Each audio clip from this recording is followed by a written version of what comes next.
Hey guys, welcome to another episode of Genuine Chit-Chat. This week, I'm joined by Junior of We the Lifers. Now, for anyone who doesn't know, We the Lifers is essentially an alternative clothing brand, but it's a lot more than that really, and Junior goes into the details of what makes it different and why he actually started We the Lifers, and we also discuss sort of what is a lifer.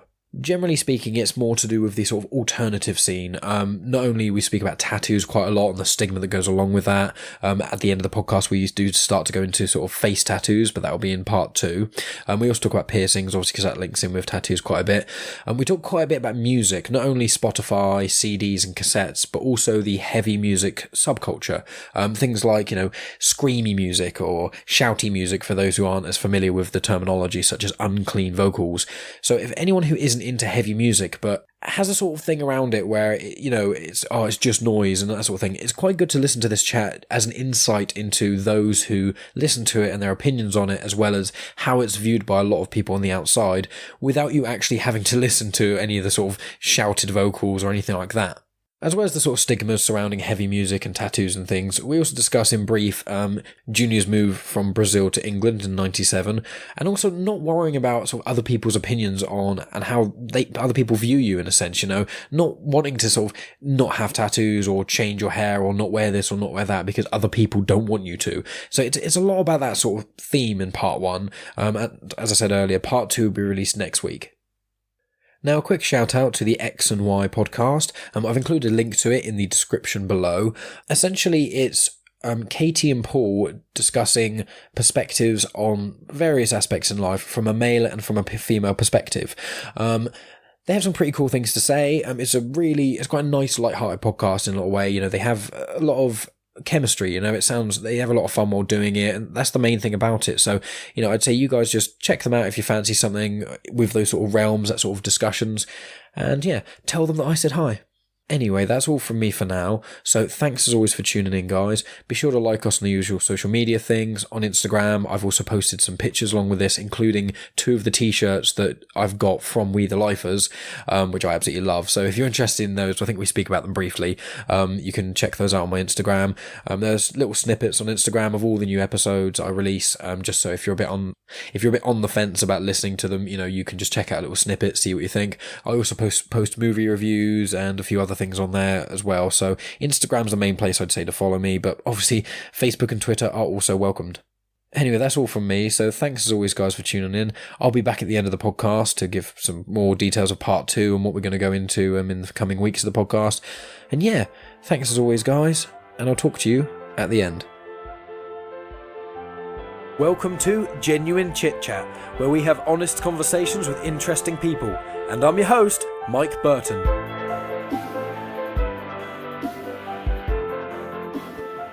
Right. Would have been nice to do it a bit organic, like right in the middle of the conversation, like I sometimes do subtly, but why not? Anyway, I'm here with Junior from We the Lifers. So, hello there, Junior. Hello there. Hello. We've been chatting for about 20 minutes beforehand, but I've been faffing about with mics and things. But, I wanted to get you on because where I used to work at Whizbip/Band CDs, you came to us and wanted some cassettes done. That's correct, yeah. Nice and retro. So with We the Lifers, essentially it's an alternative clothing brand from what I can tell, but I don't know if you want to explain it in probably a better way than I would.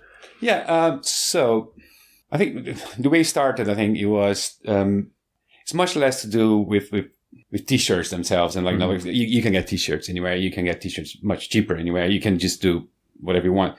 I think to me, what was missing, and it's something that, I talk to friends and particularly friends of my age, is something that ties up this whole concept of lifers, so because what we call a lifer is someone like myself, for instance. I just turned 48. Oh, wow, really? A couple of weeks ago. God, I didn't think you were that old at all. Wow. I'll tell you my secret in a minute. Barely 40. It's orphan tears. It's raw meat and beer, really, if you must know. But so I think there's a bunch of us out there that we back like 30 years ago or whatever it is, we're into either like heavy metal or punk music or extreme metal or extreme sports, etc. And so I just see some of my friends, when I talk to them back in Brazil, a huge percentage of them just conformed. They just like, they just went on with their lives, and they're lawyers, and they are, you know, business people or whatever. But they let the whole thing die. You know, that they dress like everybody else. They do things everybody else do, and they just go on their lives, which is fine. Yeah. But then there's people like myself and a couple of others that, you know, we got married, we got divorced, we have, you know, we remarried, and we have mortgages, and we have, you know, all the little things that life throws at you. But we never let that little thing die. Yeah. Like we always we still, like, you know, at 48, I still go to gigs, and I still, you know, go to the mosh pit, and I still get elbowed in the face. Come out with like a bleeding nose sometimes. Exactly. Yeah. And my wife going like, what is wrong with you? It's like, you're not 18 or 28 or 38 or very soon not 48. You know? So I think it started like that, you know. So it was kind of like more like, you know, we are lifers, we are people, you know. And there's this whole like, you know, oh, it's a life sentence, but, you know, it is and it isn't. So that was the concept. There was like, what is a lifer? Is someone that's being around for a bit and never compromised. I mean, and to never compromise, I mean, it's like, of course, you know, like you know, some people had, you know, we had to cut our, you know, some people, you can have long hair, or you can have as many tattoos in your face as you want, because of the society, etc. You have to have jobs and etc. I think the compromise I'm talking about is more like you still true to the stuff that you love. Believe, you know, you don't change what you love and how you show yourself to others due to what other people think. Yeah. Precisely. So, and I think one of the things, like, I was telling you, so I got to listen to one of your early podcasts, and the bit that I really liked, and it made me kind of actually want to do this, was you guys are talking about how you much rather do something for yourself and a smaller group of people, but make sure you're doing, you know, the right thing. You're doing it, you're doing what you want to do, than doing it for a much like larger audience, but just doing it, you know, half-arsed. Yeah. Because I'm getting to the point. It's like, so the whole lifer thing, I was like, well, where could I start? You know what? You know, if I'm starting a brand for lifers, what's the easiest thing to do? I was like, well, I guess t-shirts. You know, like t-shirts would be a cool thing to do. Yeah. You know, everybody loves t-shirts. Like, you know, like all my friends, like, you know, like they cannot get enough of black t-shirts. So and it was anyone like, into metal, exactly, anything, precisely. So and it's like, well, there's a number of ways of doing it. There's I can go out there and just get someone to print, you know, a bunch of t-shirts for me, and charge people £5 for a t-shirt or whatever. I'll just, you know, put them on Facebook and on Google and etc. and just sell a ton of t-shirts. Yeah. But then you're going to have to go like, okay, what's the sort of like medium ground of t-shirts here that I have to do in like, it can be too offensive. It can be too obscure. It can be too much of an inside joke for me. It has to be something that people go like, ooh, I get it. Yeah. You know, I'm not interested in that. So I was like, well, the other way of doing it is I do it in a very kind of sort of like painful way of like I design it, I do the screen, I burn the screen, I hand print them, but then, you know, like I only do a handful of them, but I do them for the people that go like, I get it. I get what you're doing. Yeah. You know, and so that's what I'm doing. I think the one I gave you is the only one that's not hand printed. Oh, really? So I think, when I first started, I actually didn't know how to do the hand printing. I just YouTubed the whole thing. Yeah. I just Googled and YouTubed the whole photographic process, and so yeah. And now I have a little bit of a better setup. I bought bits and pieces, but the first couple of t-shirts I did, I literally just like I eyeballed a t-shirt and just, you know, put a screen on top of it, and it was like, yeah, it's good enough. Yeah. So the good thing about it is that you can get. You end up doing it for people that don't really, they're not that worried about how professional the t-shirt looks like. I know it sounds like a cop out. It sounds like we're like, oh, it looks a bit rough, but it's supposed to be like that. But it is, you know, it's a punk rock. Exactly. Thing, you know, it's not squeaky clean and stuff, is it? That's the point. No, it's somewhere in my website. I say like, if you want a t-shirt that looks exactly like the other one and it looks exactly like the other one, there's a place called Primark. You can get them. But mine are going to be, you know, they will be slightly, you know, like from one t-shirt to the next, I have the same of the same design, if I print 3 of them, this one is going to be slightly to the right and this one's going to be slightly to the left. And there might be a little fingerprint there that I would try to clean, but that's not, it's not that's the beauty of handmade. It's the beauty of the niche. It's like, exactly. As you say, you can go anywhere and get perfect t-shirts, but you could get 10 mates who all get the same design, but it's all slightly different. And that's sort of the beauty. That's kind of what the alternative scene is all about, not only with music and tattoos, that sort of thing. Loads of people have got tattoos now, but you could get the same tattoo as someone else, but done by a different artist, and it's different style, different area of your body, different this, different that. And it's like the same with music. There's, when people who aren't into heavy metal, for example, they're just like, oh, all of it sounds the same. So, no, it's not. Even ones that sound similar have got their own unique twist on things. And that's kind of the point. That's the whole thing with alternative. So you saying that is really cool. It really does fit in with sort of the audience and the brand as well. It is. And I think, because we're just thinking about music, for instance, like, how I think these are interesting times because the whole YouTube and the way, like, today, if you buy a Mac, for instance, it comes with it's a very basic, but it comes with a music software that you can use. So it made, it's so much more accessible for people to make music. But then you go like, but then more stupid people are making shitty music because of that. Oversaturated market. So it's kind of like, I think one of the reasons why, for instance, like, when I first spoke to you back, a couple of years ago, and we did the tapes, yes, the first thing you go like, of course you're going to do tape. You're in East London. You're a fucking hipster. No. I do have, I love tapes. And I think, I collect them. And one of the reasons why I do it is because when I was growing up in Brazil, it was super hard to get by anything. All the death metal bands that we loved, like, it's like, you couldn't get a vinyl album. You had to have like a second, third generation tape copy of someone. So that, it's very dear to me, the whole concept of tape. But now, you can get, oh God, you can get those things with the actual, like artwork and everything, back in the day. It's like, it's amazing. So I think my first thing was like, I want to do a tape that is, so I can give away to people when they order this stuff. So they can go like, this is almost like, this is a little old school badge for you. It's like, so that they're all long gone. So, but yeah, so, Well, so it's one of those with tapes. Is like, because when I was working there, I worked at band CDs for about 4 to 5 years, sort of thing. I started as an apprentice, and then kind of did what I just became a production assistant and whatnot. And then I trained up 2 other apprentices as well, and they're both still there. But I left about a year and a half ago or so. I just wanted to pursue other things, really. And when I started, they weren't doing cassettes. They were just doing CDs, like vinyl CDs that look like vinyls, but they're just normal CDs.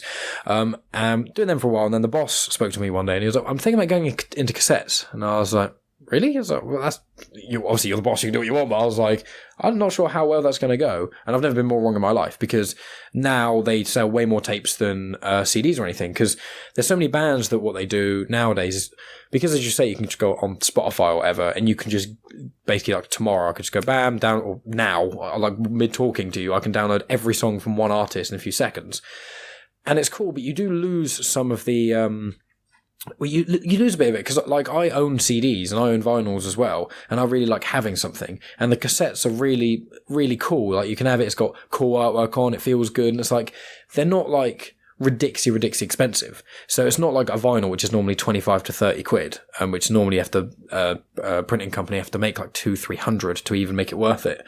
Whereas tapes, you can get 20 of them for not actually that much. So it's like, I quite liked that. And after it started going and more bands are doing it, I was like, this is actually a really good idea, because they get like bundles. They get like a t-shirt done, a cassette done, and then they go and £5 voucher for our next gig. And it's all about those things where there's so many more things in demand now. It's cool to have something physical. And I saw, obviously, when I came in, I saw you got the System of a Down CD and things like that. Like, you should appreciate, it's nothing cooler than I remember being a kid and buying a CD or a DVD or a game in town with my parents. And then it's like, I want to go home and play it. No, we're still in town for another hour. And you'd flick through it, you read all the lyric books, and you do all that sort of stuff. And like, nowadays, even though Spotify is fantastic because it saves me so much money, because I couldn't afford to buy as many albums I'd want to, it does mean that I've got a few friends in bands and stuff, and it just means, you've got a voice, but you're in a room with another million people whose voices are as loud as yours. But I think it helps to define people a little bit more now. Because back in the day, well, like 80s, 90s more so, it was basically you need a really big label behind you. You play on the radio because the label pays for that to happen. People know you more and more. Even bands like Motley Crue and Metallica, that sort of thing, they still got a label behind them, got massive, played loads of tours, da-da-da. But now it's like, if you want to get there, you have to put in probably 10 times as much work because there's so many more bands. That's the thing. I think, the thing you're saying about labels, I think even, you have, YouTube, it's very easy today for you to, to produce a tune and put it somewhere.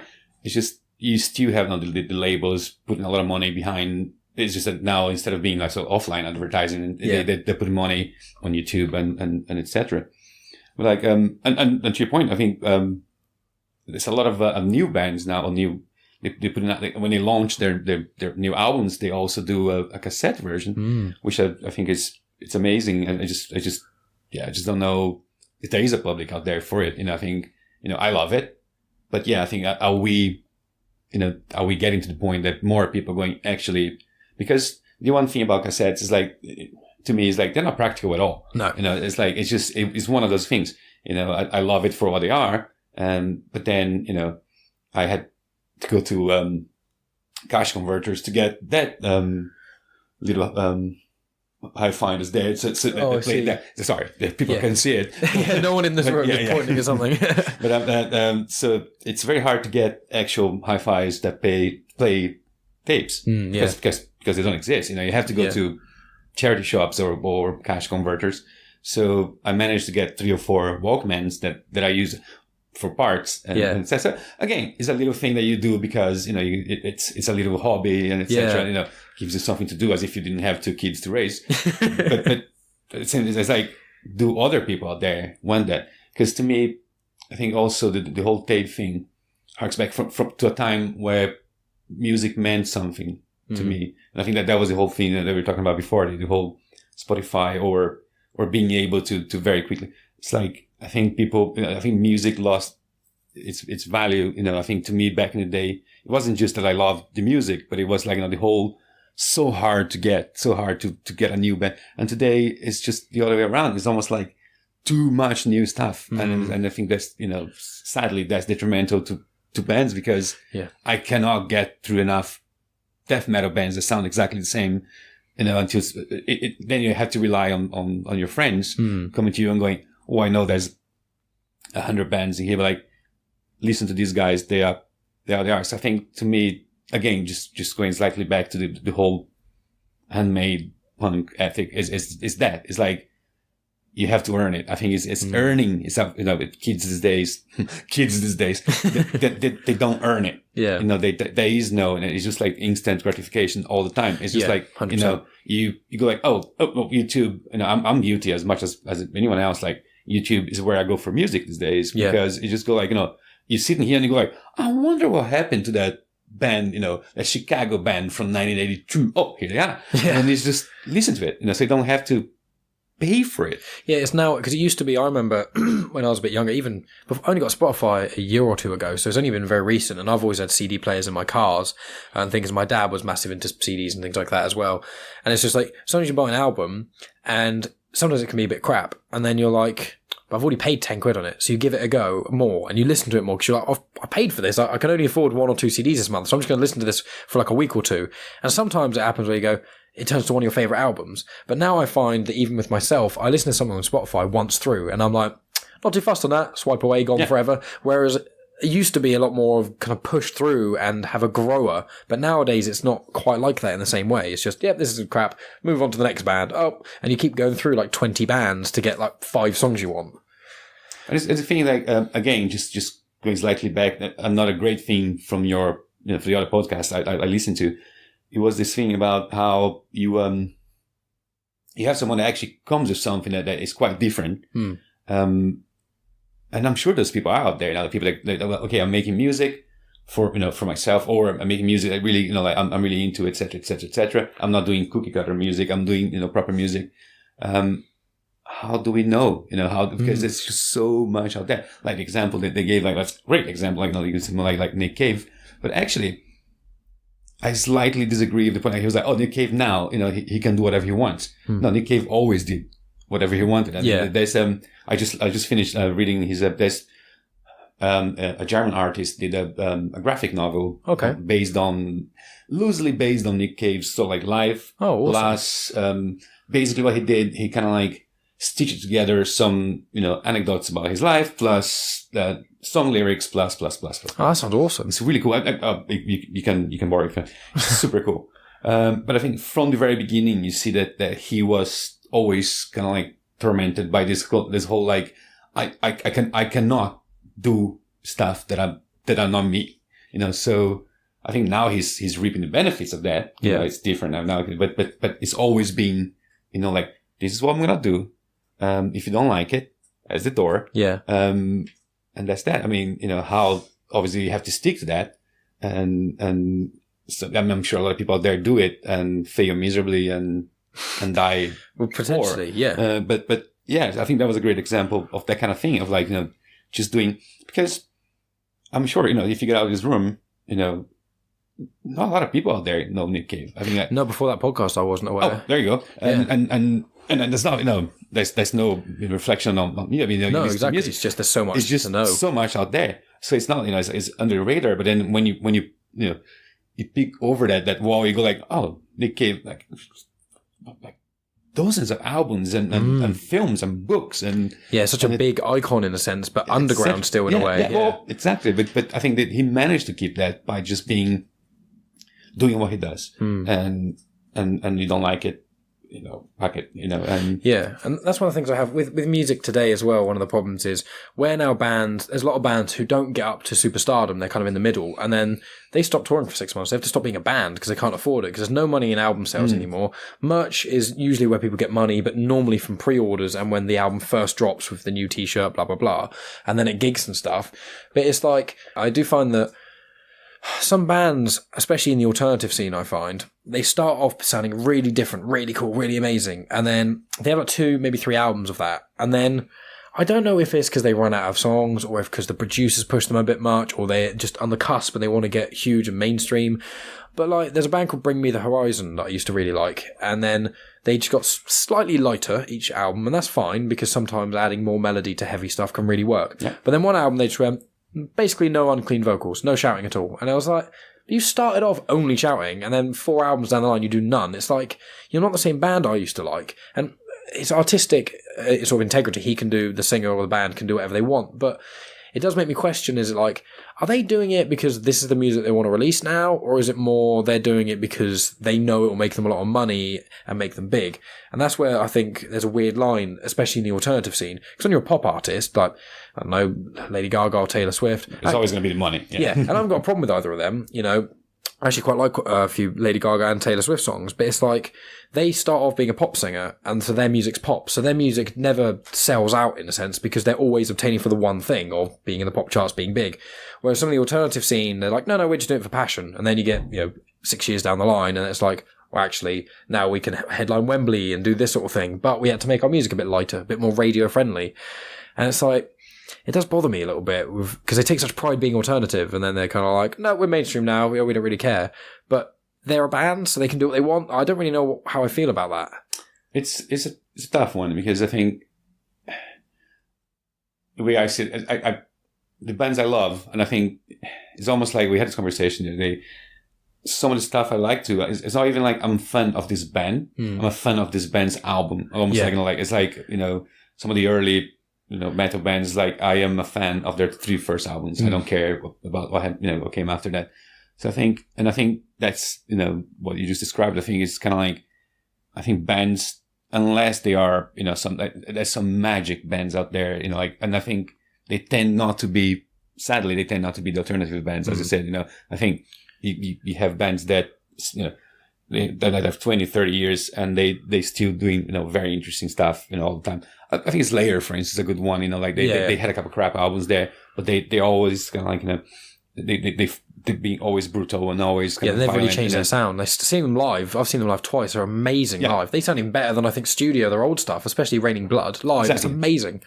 But you see some of the other, the most extreme bands, I think what happens is, for instance, like, I don't know how much you know about bands, but there's this band called Morbid Angel, for instance. They're from Tampa, Florida. so, I absolutely love their early stuff, but I think that as they progress, they become, you can always be, like blast beats and et cetera, et cetera. They go like, okay, so it's up to them what they add on top of it, or what, how they mellow their song, or how they tailor their song. I just think that it's very hard for them to go like, oh yeah, we're not extreme. No, we're not going to be like super like blast beating and shouting all the time. We're going to be a bit mellower and a bit mellower and a bit mellower. And you're going to go like, no, I will take you doing 12 albums of doing that, because I think that's what I love. Exactly. But as a band, you're going to go like, no, man, we can't do that. We can't just sit here and, write yet another album for you. Yeah. So I think it's a hard one, because it is that thing of, is it them writing it for the audience, and then arguably if you write songs that are slightly more mainstream, you widen your audience. So in theory that does work, and I agree. But yeah, it's also like the whole true fan in air quotes thing. But it's like, I hate it when people just love a band or a movie franchise or anything, or a celebrity, and then it doesn't matter what they do, they still support them. It's like, but that's not being true to yourself. There's quite a few things where it's just like, oh yeah, I love this band, and they released an album that I think's crap. Like Muse, I think, have released some of their newer ones, haven't been very good. And I've said that, and I'm like, I think Muse's early stuff was phenomenal, and I think their newest album that's coming out sounds really good. But the two before that I thought were just crap and weren't interesting. Is it the ones that sounded a lot like Queen? Yeah, that was a few albums ago. Yeah, that was the Resistance, because they had the song. Yeah, the United States of Erasure sounded exactly like Queen. Yeah, I was not a fan of that. There's a few tracks on that album that were good, but I just found out with Muse, like, I saw people posting on YouTube and stuff. Half the people saying the new stuff's rubbish, and other people saying, no, the new stuff's amazing. You're not a true Muse fan if you don't like it. And it's like, no, you just listen to music, and you can't choose what you like. How can you say that? Exactly. You can't just allow everyone to be like, oh no, they're releasing crap albums, I'm going to love them anyway. It's like, but also, okay, then we're gonna get into a real the rabbit hole of internet trolling or internet, so let's not get too excited about it. But yeah, it's like, what are you doing? Like taking time off your day to come to me. It's like, you're not a true fan. It's like, what do you know about anything? What do you know about me? And it's like, and I think as a true fan, I can go like, no, I don't like this album at all. Exactly. I still like the band. Fine. Yeah. I follow them. Hopefully the next album will be good, but this one, not a fan and of. They have a history and they have a legacy, and I love them for it. And and if they come to play next week, I'll definitely go and see them. Yeah. Et cetera. Well, Megan's seen Muse live. I haven't seen them live. Apparently they're amazing. I never have. The only I've seen the Wembley one quite a few times on online. Yeah. Because I think it's amazing, but I think it's amazing to watch. I wonder how it was being at Wembley and being like a mile sort of behind the stage, because you just couldn't see a thing, could you? I don't know. No, that's that. I saw them at the O2 Arena, and I was on like level 4, so like the cheaper seats. It was still incredible to see Muse live, because they put on the show. Like the lights are insane, and then obviously they have the screens, so you can still see them. With that does sound cool, but with me for music, especially because obviously a lot of the gigs are going to metal gigs, I like being right at the front where everyone's jumping and pushing and that sort of thing. I find that's kind of, sometimes it can be a bit much. Sometimes you want to watch a band and everyone's just constantly pushing, and it's like, can we have a moment, just please? But most of the time, it's just like I love being at the front and all the energy and feeling that sort of stuff.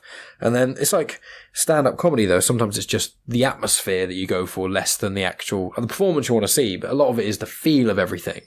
But bigger shows, I agree. Like I'd love to have seen Muse play like a really small venue, like a pub back in like the first or second album, or I'd love to see them in the early days. Because it's like I only ever saw, my time in London at least, because I did a few of those. Because in Brazil, you never get big bands playing smaller places, always big stadiums. So I saw The Offspring here. Oh, nice. At the O2 a long time ago. Yeah. And I hated it because it's not like, if you're going to see Muse or fucking Kiss or something like that, there's going to be fireworks and it was before them. But yes, I was sitting, like somewhere in West London, like just kind of so far from the stage. And I was literally like, it could literally have been anyone. Yeah. Just play Offspring music and you just sat there. Exactly. Yeah. Like literally. So I think the whole big arena thing doesn't really do it for me.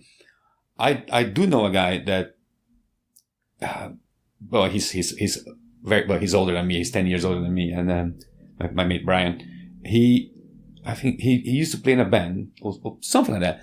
They supported Rammstein. Oh, really? I love Rammstein. When they were like playing, pubs, really. Well, not really, but like smaller venues. But he was saying, like, yeah, you saw them getting off the tour bus with like all these racks of fireworks and stuff, and obviously the pub landlord going, "Oh no, you're not, no, absolutely not." But like that, I've seen them a few times. I've seen them twice. I love them. Again, one of my favorite live I've seen bands. them in I think was it the Forum? I think the first time I saw them, it was really kind of like a smaller place, and then after that, it's only being like big sort of festivals. They're fantastic. They're just a great band. Live, their performances live is phenomenal. Like they've got like a few songs where the keyboardist gets off stage, gets into like a giant pot, and then they close the lid, and he's shooting it with fire and loads of crazy stuff. Exploding babies. Yeah. And the penis cannons. Yeah, where they play the song "Pussy" and they're spraying like he's riding a giant cock, spraying foam in the audience. As a good German. Oh yeah, exactly. And the video to that is like so explicit that you can't even watch it on YouTube or anything. But Rammstein are great. I love them. They're one of my favorite bands for ages. When they haven't released an album in about 5 years. Did you what's his name, the singer, Till Lindemann. Did you actually get his solo album? I heard about it. I listened to one song, but it sounded very much like Rammstein, but I didn't. Surprisingly, yeah. Is it good? It's very good. I think if you like Rammstein, you will love it. Yeah. But it is more of the same. Yeah. I just think it's maybe it sounds to me that's a little bit more personal. Okay. It's almost like if you could imagine the stuff Rammstein wouldn't do. Like topics they wouldn't talk about. There's topics Rammstein wouldn't talk about. Jesus. There's a song called "Praise Abort." Is that the and he's actually talking about how he hates his kids and he wishes he had aborted them. That does not surprise me. Again, but in a tongue-in-cheek way. It's like, can you talk about, I wish my kids weren't born? Yeah. In a tongue-in-cheek. It does. I mean, it's like, Rammstein and Lindemann. It's obviously not. He doesn't think he's that. Satire, in that sort of way. He does not think that. And if he does, he doesn't. So, but every other song, it's a little bit like that. Because I think "Praise Abort" was the single. I think he was. I think. Because I recall hearing that when it first came out. I think he launched with that song. So I thought it was great. I think it's like like with Rammstein. I wouldn't listen to it all the time, but I think it's great to. You get a lot with Rammstein. I found that when they release an album, I'm really, really into it for like a couple of weeks, and then it kind of slowly fizzles, and then from the subsequent sort of months and stuff, every now and then I just go, I really want to start that album again, and just blitz it, and then that's it. But any chance to see them live, them along with Slipknot are two of the best live bands I've ever seen. I've also seen Metallica live, and they played with the Big Four, so it's Metallica, Anthrax, Megadeth, and Slayer, all on stage at once playing a Diamond Head song, and that was amazing. Am I Evil, right? Yeah, I think it was. Yeah, that was at Sonosphere. That's 6 or 7 years ago now. But that was phenomenal. Just like Metallica on stage, they've just got such a huge presence and things, and they could play. I would have loved to have seen Metallica play like a really small venue, but they're a big band now. They're one of the biggest metal bands ever. Yeah, I think again, Iron Maiden as well. They're really good. I feel about Metallica the same way I feel about the other stuff. I think I really like the early stuff, but I think as they grew as a band and as they matured, I think I don't like their music. I don't like their new music, and it's fine.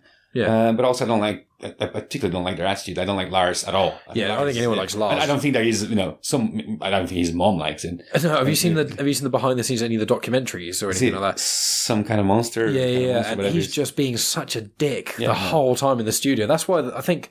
Was it St. Anger or one of the albums? They were going to release it. They went in the studio and they had a big falling out and just didn't talk for ages because Lars was being such a dick. Yeah, I've heard. Maybe he should change his name to Lars Ulrich. Oh, that'd be good. Yeah, that works well. It's the Lars Ulrich. That'd be a good one. It's like there's also there's a Guitar Hero game, Guitar Hero Metallica, and I love playing Guitar Hero. And there's a behind the scenes mini documentary about that. And there's one of the songs that he was playing from one of his first two albums, and he just couldn't remember what the drums were at all. So there's like a whole day of them just filming and him, because they did like motion capture with them and stuff. So he's wearing all the dots and stuff on his face, and he's trying to do the song, and he just can't remember it for ages. And it's just like this whole thing. It's like, dude, how much is this costing? Exactly. It's like you get to the studio recording your like Guitar Hero game for all your big fans are going to listen, and you can't remember your own drumming. It's like, dude, come on. Should have looked it up though. Like, he's an old man, and I think that to me is not what makes him a dick. I mean, that's one drop in the ocean of things. I think his dickness comes from just the way, but like, in his defense though, I think I get a lot of people saying, "Oh, Lars, he can keep a tune, stone deaf." I don't think he is. I don't. No. And some of the early Metallica stuff, I really like the way. I tried to explain this to someone the other day, and it's like I play a little bit of drums, so it's easier for me to visualize it. Yeah. But it's almost like, when you're playing a tune on the drums and you have your attacks and etc. So like so you kind of like you expect the hit to come in one note. Yeah. He's always one before or one after. But if he did that once, it was a mistake. Yeah. But he does that consistently. So I always I think early Metallica does that thing that the drum in particular, I kind of feel like it's interesting because it catches you unawares. Like, you expecting, to be like 1, 2, 3, 4, 1, 2, 3, 4. Yeah. And he's doing 1, 2, 3, 4, 1, 2, 3, 4. And you're going, that's cool. So I don't think he's tone deaf at all. I just think he's a great drummer. I got a friend who's a drummer and he's insane. He's past grade 8 at drumming. He's phenomenal. And he loves Metallica and he thinks, once again, Lars Ulrich is a dick, but he really appreciates him as a drummer, especially what he did, because Metallica, Iron Maiden, Sabbath, along with, Slayer, Anthrax, Megadeth and Motley Crue, I know Motley Crue's more glam, but those sort of bands were the first really big names in sort of metal and bringing the scene to the mainstream, essentially, more so that it's not just all thrash, shouting, angry, in air quotes, hate-filled. I don't think it is, but like that whole weird stereotype.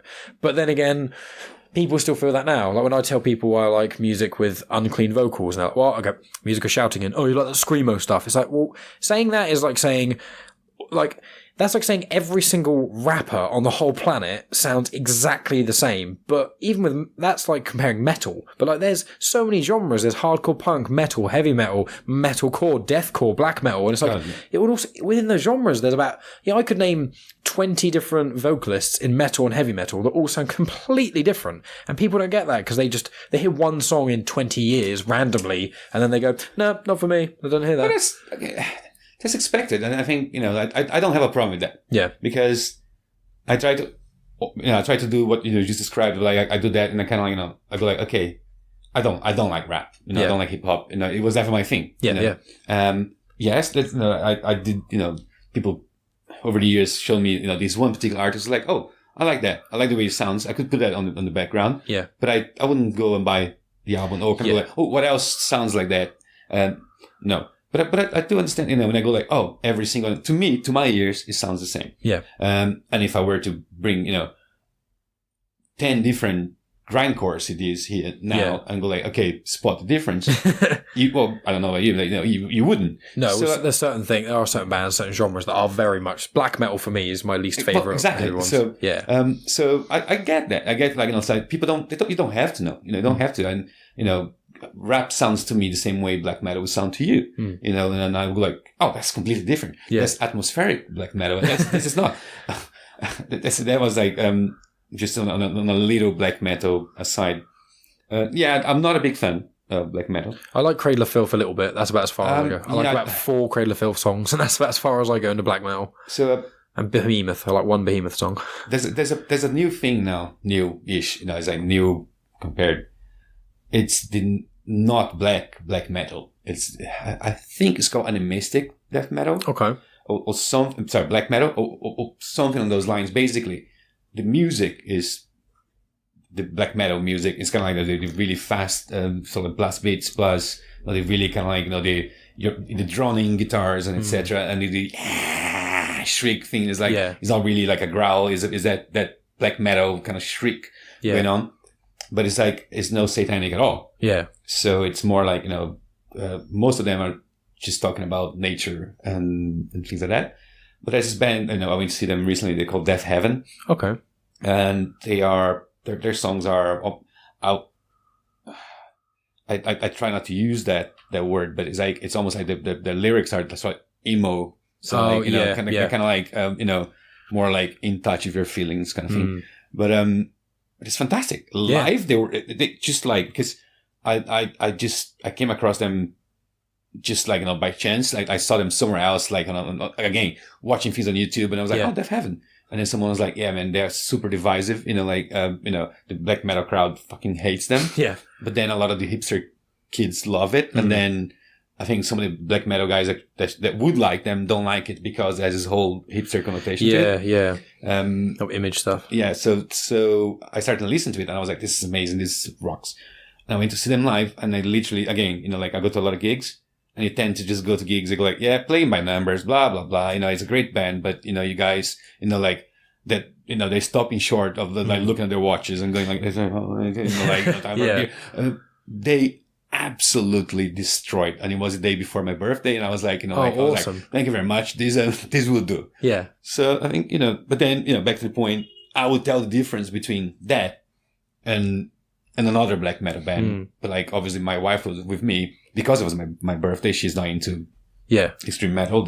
She appreciates some of the the gigs we go to, but it was more like, I'll come with you. It's your birthday. Yeah, we have a couple of drinks, and and if you go to her almost like, how do you think this compares to Iron Maiden? Yeah, and she go like, I don't know, how do you think this compares to Slipknot or Hammerstein?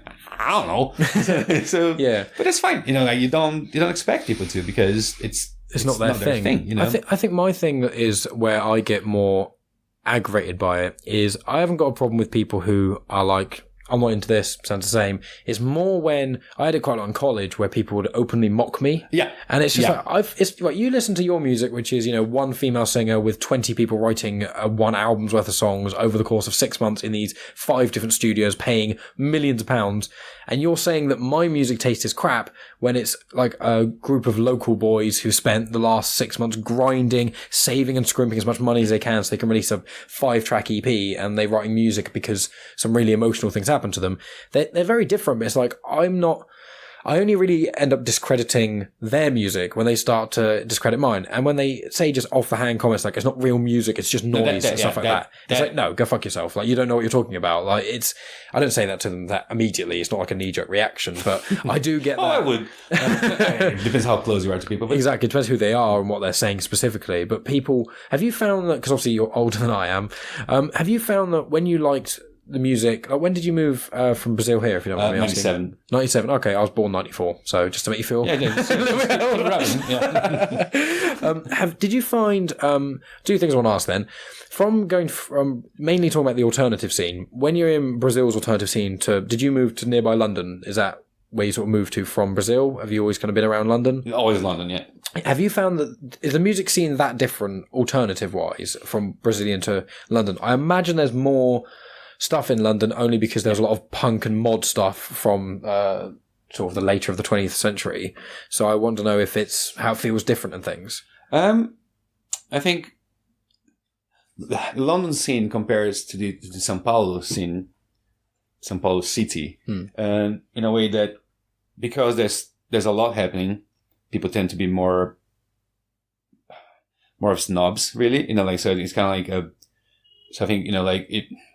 Like I used to play in a band here, with friends, and if you play, you know what it is. If you play London on a Tuesday night, you're really playing to your girlfriend. Yeah. We played like Portsmouth or like a Bournemouth, whatever it was. Like literally, like every metaler in town wasn't there. So if you play, in smaller cities, having the scene is like they're so starved of stuff that they would see anything. So I think it's very similar the way London, the London metal crowd behaved. I don't know about the alternative crowd, in general. I've only been exposed to the metal crowd. And I was meaning more along the lines of unclean vocals, more aggressive music. So yeah, I think Latin America has a history of like this love to the more extreme the better. Right. I think, and I don't know why, but it's like it's always being I think a lot of the early sort of death metal bands did very well there because the tape trading scene was huge in South America for reasons, but also I think it's just like we grew in this really repressive and oppressive Catholic environment that really made us want to anything that like had upside down crosses and skulls and buttons, and we really went for that. Yeah. And I think in Europe there was it was more like there was an irony to it. That we missed. That we were like no, really we were saying we we want to really, like freak out our mothers and do that. So I think there's a bit of that. I think, so I think in terms of that specifically, I think, the unclean music was always more of a thing there. So when I came to London, I was like, oh God, yeah, it's going to be brilliant. It's going to be like, I'm going to be going to all these, like extreme metal gigs. Yeah. Not really, No, that's the thing. A lot in America do like extreme artists. They do quite well in America, but not quite well enough to move over to Europe. Because going from America to Europe and also America to England to Europe, it costs bands quite a lot of money just travel wise. So a lot of the time they don't do it that often, or they support another band who aren't that great or something, so I can understand that.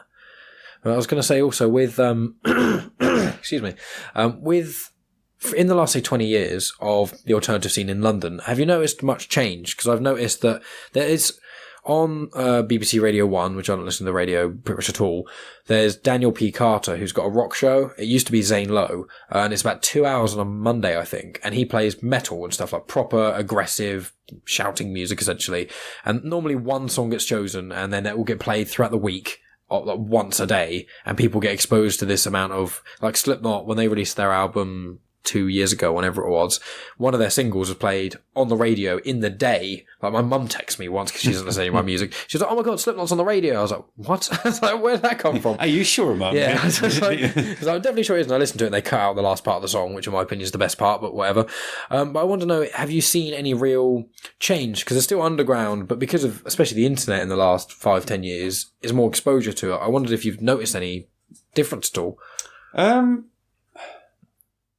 I haven't, and there's a reason for that. I think I go out less these days. Yeah. I think, I used to go to a lot of gigs my first 5 or 6 years here, just because, I had no kids, and that's what I did. My hobby, my thing, and the way I got my kicks was to go to gigs.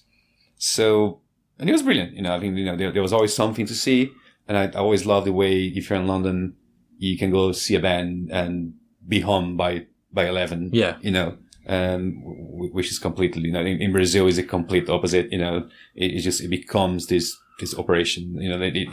Anyway. So I used to go out more. So I don't go out that much to see if the scene in terms of going to gigs and just hanging out with the alternative crowd is any different. Yeah. What I do know is a lot of older bands are coming back and playing gigs, which I think is it's a hit and miss. Because I think I try to, if I go out to see a band, I try to see newer stuff that is kind of like that caught my attention and go and see them, or see older bands that didn't stop. Yeah, I went to see Godflesh the other day. They've always been around, but I did go see some of the early sort of thrash metal bands. Yeah.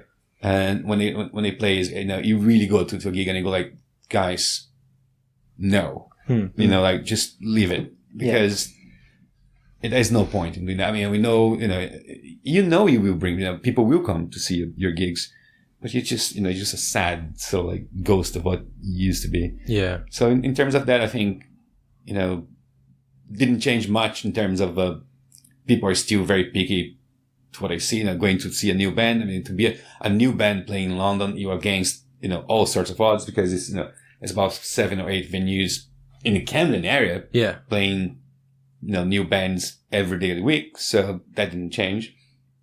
And I think, what did change recently was that there's a few revivals, there's this whole, like, there's a new, it's not new, it's going to be about 10 years old now. But like, there were bands bringing back that, the old sort of 80s thrash metal. Yeah. So a few bands were doing that, and I thought that was refreshing for about 5 minutes. But then people were actually trying to build a whole career on that, which was like, okay. So yes, I think the answer to your question is, I don't think it changed that much. I think the differences are, there's a lot of old bands reforming and and some doing it new again. ones popping up. Well, do you find, because obviously you have tattoos as well, and obviously I assume you dress fairly alternatively when you kind of leave the house and things like that, as do I. Not as much as I did when I was a teenager, quite as much. But do you... Luckily. Well, yeah, exactly, yeah. Sometimes I look at what I was wearing, it's like, oh no, what was I doing? Like baggy pants and wallet chains and stuff. I've still got a wallet chain.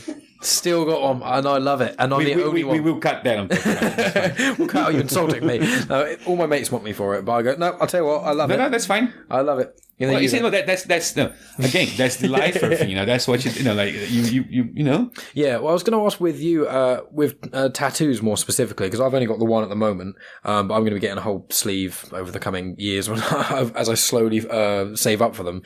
But did you find? I know that tattoos nowadays are way more commonplace than they were. Did you, when you moved over here, did you have quite a few tattoos? Did you find people treat you differently in things? Because I know that even now some people see me having a tattoo and they're like, oh, you got a big tattoo, haven't you? And it's like, it's just Star Wars tattoo. But they're like, oh, we want to get Star Wars tattooed on you. So yes, I do, thank you. But it's like, some people are still really weird about it, like more the older generation. But nowadays it's a lot more commonplace for young people to have it. So, I have to say, if you think you know people give you shit here for tattoos, you really should see what it was, like 20 years ago in Brazil, or even before that. But in here, you might get someone going, "Oh, it's a big tattoo." Yeah, they will not. No, they will still give you a job. Yeah. Or things like that. You still. Like when we were talking about 2 minutes ago, talking about like people mocking your music, and they do that thing like, go like, oh, you like that? That's exactly what people say to me. Yeah. And they still go like, oh, that's a stupid tattoo. Or like, oh, Star Wars. Why? It's like, okay. So number one, I did tell, and one of my cousins actually, she came to me and then she asked me what my, one of my tattoos meant. And I was like, okay, I'm going to tell you this because I like you. That's the number one thing you don't do. And that's my rule. I mean, it's not like, it's not an unspoken rule of the tattoo world. It's like, just don't ask people what they mean. Because one, might not mean anything. Yeah. Two, might mean something that's very hard to explain. Three, and more importantly, it's none of your fucking business. So it really is like, like that. If you want to come to me and go like, oh, nice needlework. Yeah. Or, as you said, oh, that's a big tattoo. Yeah. Like, yeah. But then go like, why Star Wars? It's like, well, why you? It's like, why? Yeah. So, but no, so I had a few tattoos when I first came, only on my legs. And the reason was because people wouldn't see it in Brazil. I think, if I had, I have some in my arms and forearms now. Again, I think, when you go back to Brazil now, it's lots of tattoo shops, and it became like a lot of the stuff that's very common here now is catching up in Brazil. There's a lot of barber shops, doing that, doing the hipster stuff, and beards are all the rage now, and craft beers and etc. So tattoos as a part of the whole thing are much more acceptable now. But when I was growing up, you would not get a job. You would just not get a job if they saw you had a tattoo. Yeah, it's not even like a question. They wouldn't even go like, oh, yeah, we will let you know. They go, tattoo! Fine. You would, Yeah. And that was, like, for instance, when I got my leg tattoos, my dad gave me all sorts of shit. Because, he's going to be like, you're never going to get a job. So it really was, I think that, so, and then when you come here, I think one of the first times I got that, in a very kind of clear, so like the difference to me was really clear. My first couple of months here, I took a coach to, I won't say Edinburgh, but I went somewhere on a long just bus ride. So the guy just came for the tickets and etc.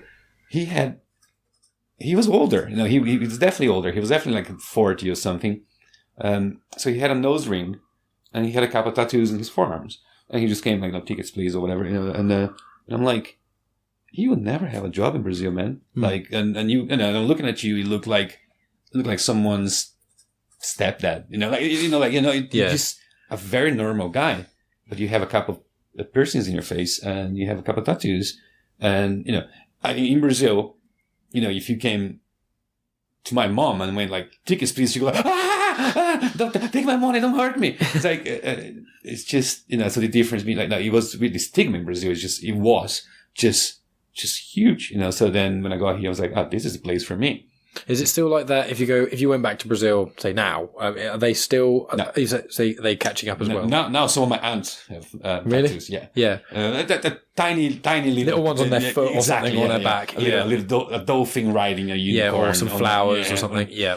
So it's less of a thing, but it was just terrible. So, and I think then also for a long time there, you didn't have access to the whole world of tattoos in terms of like tattoo magazines and stuff that you went like, oh, these are beautiful works of art. I think the country got educated on that. I think back, like my generation or my dad's generation or the generation just before mine, the tattoos were those really ugly sort of like blue ink prism tattoos that really marked you as up to no good. So I don't really blame my father, for instance, from going like, tattoo equals you did time in jail equals you're not gonna get a job. Yeah. So, I mean, now, obviously if you go to, he's like, yeah, that's cool, Yeah. But yeah, back in the day, that's all he knew. So I couldn't really judge him on that. But yeah, it was very different. That's interesting. And what is your opinion on face tattoos as well? Because I feel like a hypocrite sometimes because I'm all about, I want people to be able to do whatever they want. You can wear whatever you want. One thing I say to people. Okay. Let's do 1, 2, 3. We say I hate it. And that's the end of part 1. Thanks as always for tuning in, guys. Part 2 will be released next week at the same time. We continue the sort of question about face tattoos. We get onto other tattoos, including people who get tattoos of drugs and more controversial tattoos. We talk about fame, racism and racist jokes, empathy, getting offended, homosexuality in general, handmade goods, collaborations, the Church of Satan, and much more. So be sure to tune in for that next week. Coming up, I've got an episode with my friend TJ, who's in one of the earlier episodes. I think the second one we did. We just chat about basically nothing for like an hour, so that's a lot of fun. Just a sort of rambly podcast. I'll be recording with her soon to do hopefully like a little Christmassy episode, so look forward to that. I've currently got 2 recorded with a gentleman called Tom King, who's a CEO of.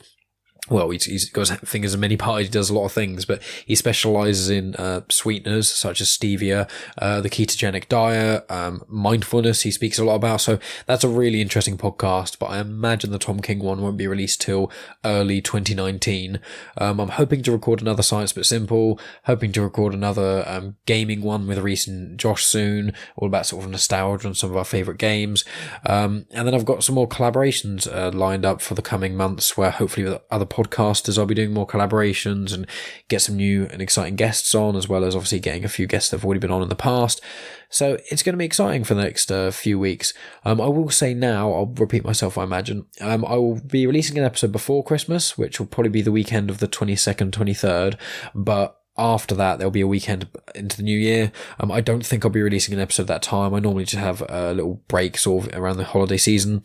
If that offends any of you, I'm very sorry. Yeah, there's not really much I can say about that. I'm sorry about that. Nothing really else to add, just sort of the usual. If you'd review us on iTunes, it would mean the world to me. It really helps with sort of a spotlight getting on us, sort of more people getting into the show, which is cool. Another great thing is sharing on social media. If any of your mates listen to podcasts, fire any of those episodes to them, or just speaking about it is just really appreciated. Like us on Twitter, Instagram and Facebook. Twitter's like good for sort of me speaking with other podcasters, and there's a lot of community on Twitter, so if you want to get into other podcasts, that's one of the best places to check. But Instagram is much more about this podcast. I do 30-second snippets about new episodes, or from new episodes rather. I have movie reviews I put up on there. If I go to certain nice places, there's occasional pictures of food, other cool places I go to a fair amount of museums and that sort of thing. So it's just a slightly more detailed look into my life a little bit, snippets of future episodes, snippets of episodes I am releasing at the time. So if you're on the fence of listening to one, you can, give that a go, see what you think. Yeah, that's basically it, guys. I think I'm probably forgetting something major, but I can't think of it at the moment. So I'm going to finish doing this, release the episode, then go play the new Spider-Man, I think. So thanks as always for tuning in, guys. I appreciate each and every one of you, especially listening right to the end. And I'll talk to you all next week.